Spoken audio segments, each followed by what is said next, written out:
Once upon a time, in a quiet little town, there lived a kind merchant with his 3 daughters.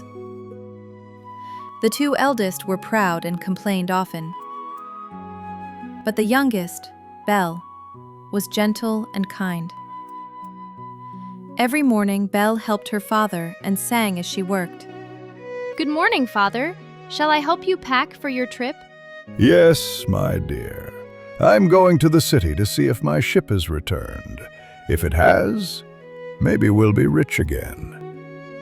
You see, the merchant had once been wealthy, but his ships were lost at sea, and the family now lived simply in the countryside.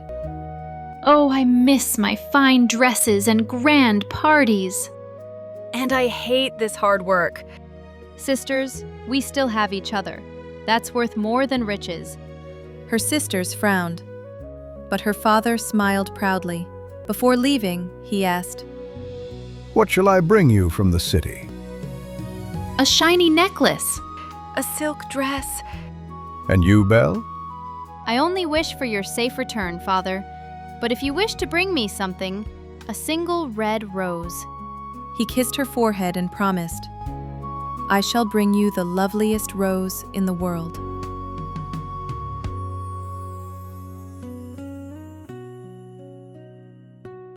The merchant rode for many days.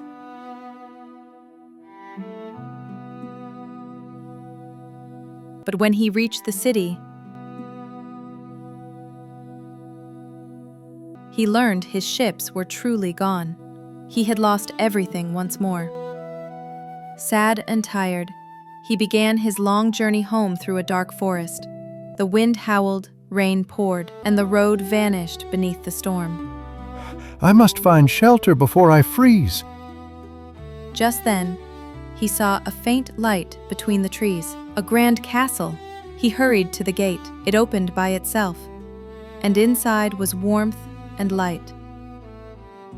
A fire glowed gently in the great hall. On the table, a feast of bread, fruit, and warm soup was waiting, though not a soul was in sight. How strange, yet how kind my host must be. He sat down, ate gratefully, and soon felt comforted after his long journey. Later, he found a soft bed in a small room nearby and slept peacefully through the night. When morning came, he woke to find clean, dry clothes laid out for him. Whoever lives here is truly generous. I must thank them before I go. He walked out into the castle garden.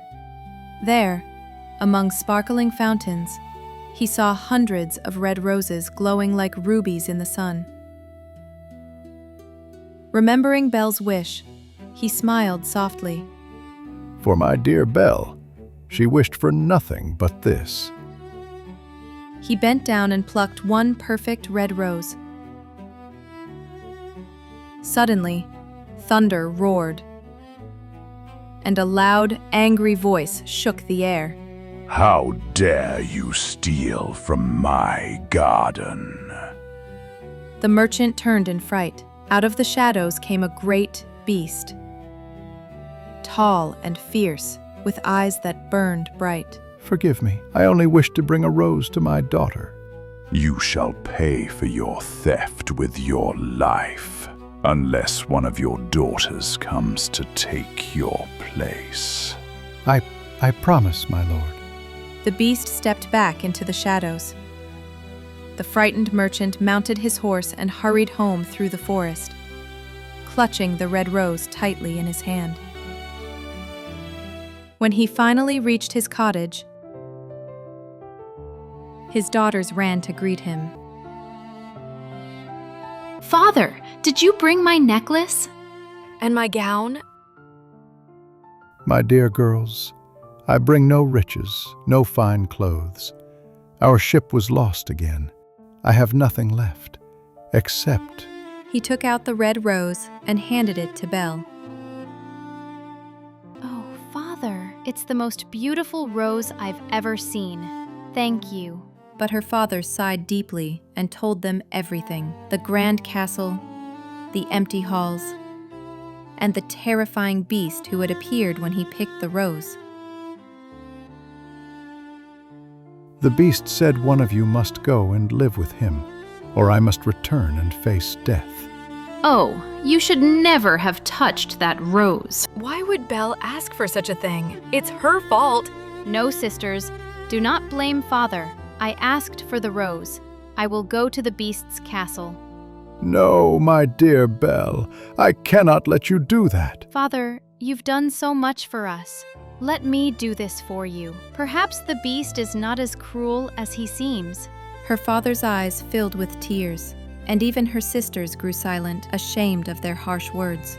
Belle spent the evening comforting her father, speaking softly to ease his worry. Do not be afraid, Father. I will be brave.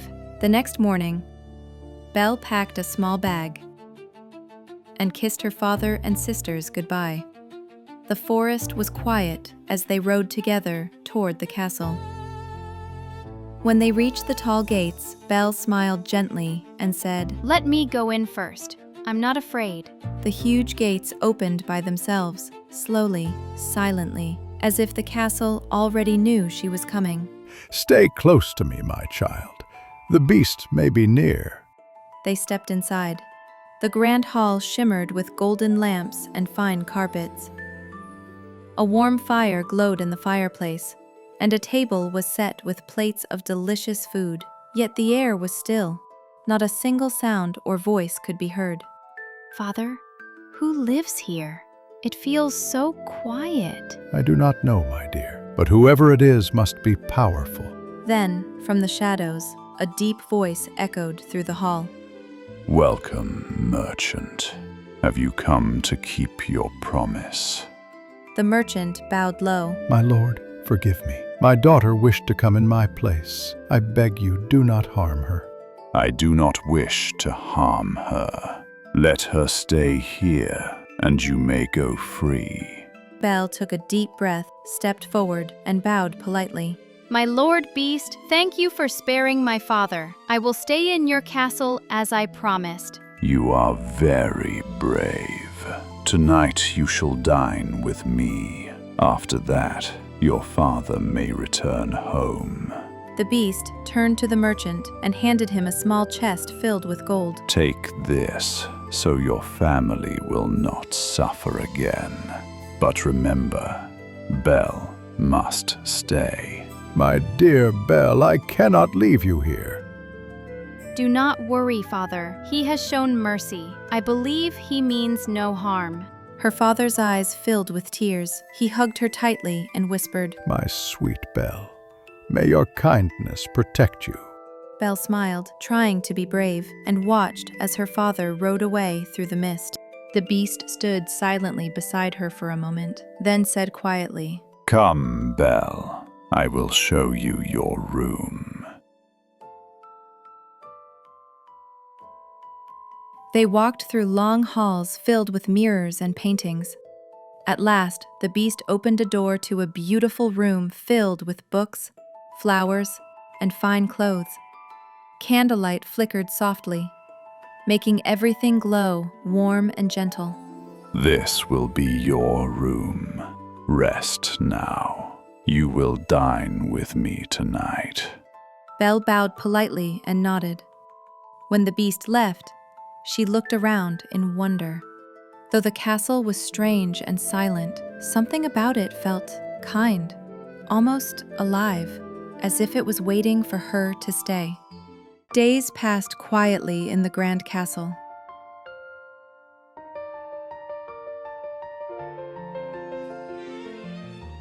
At first, Belle was afraid, but soon she saw that the beast meant her no harm.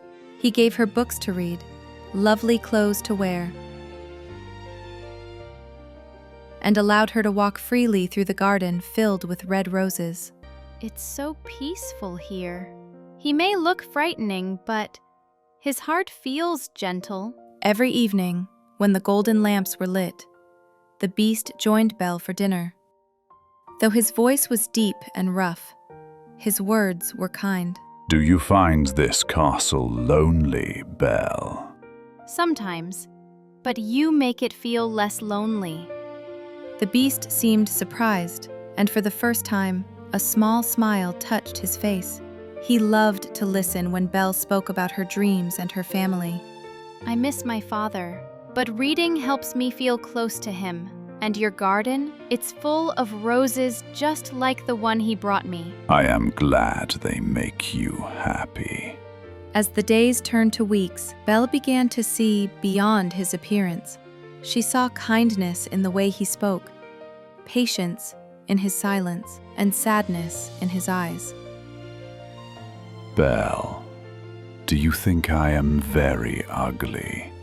You look different, yes, but I've learned that what matters is not how someone looks, but how they treat others.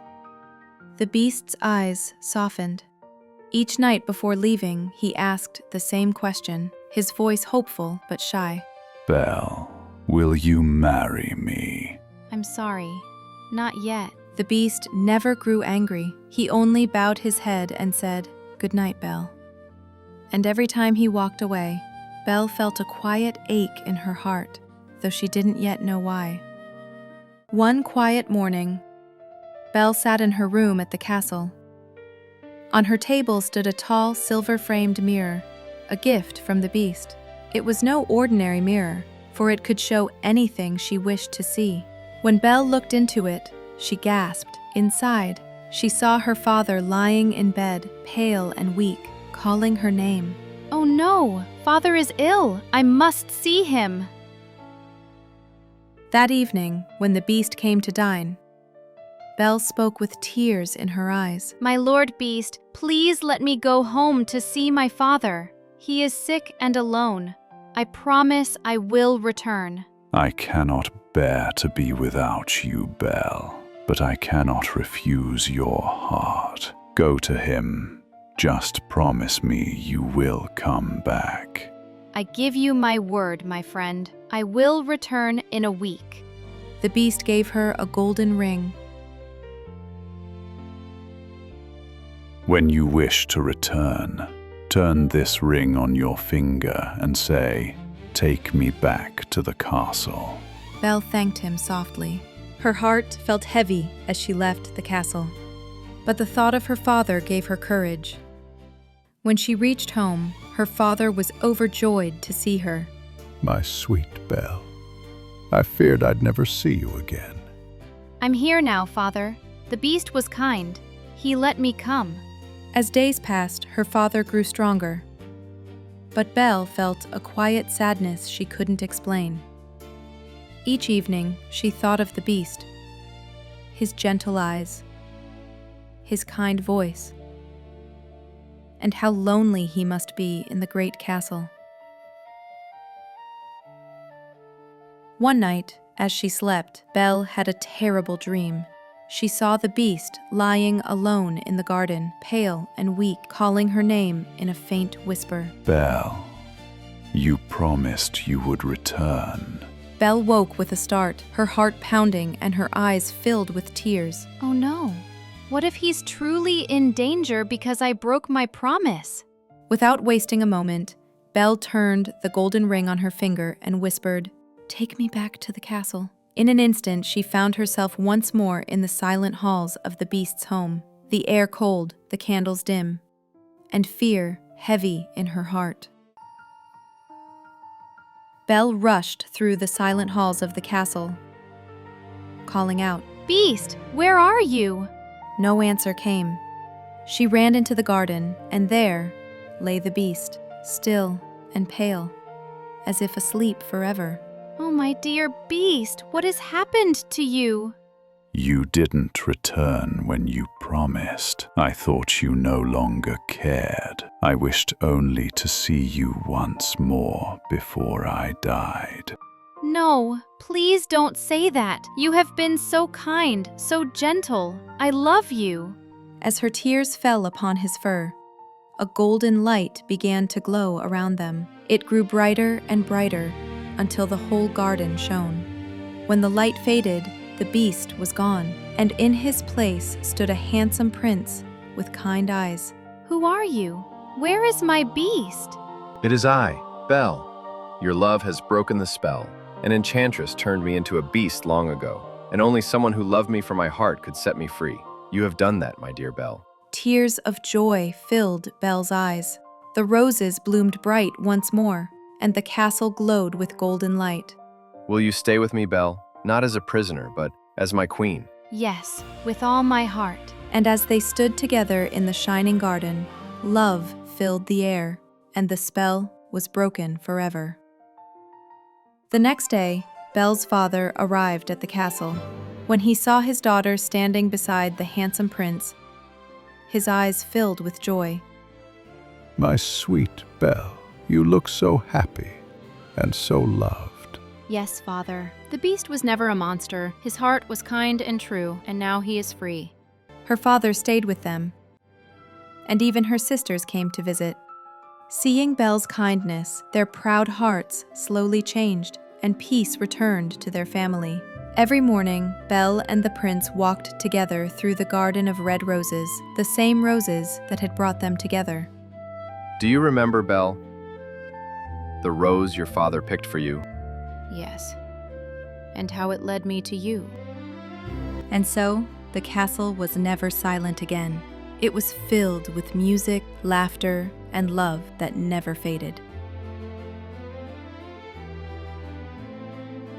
And so, children, remember, true beauty lives in kindness, not in how someone looks.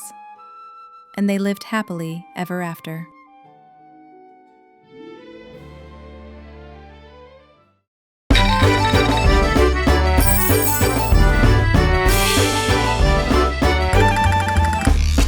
Luna's Kitty Carnival!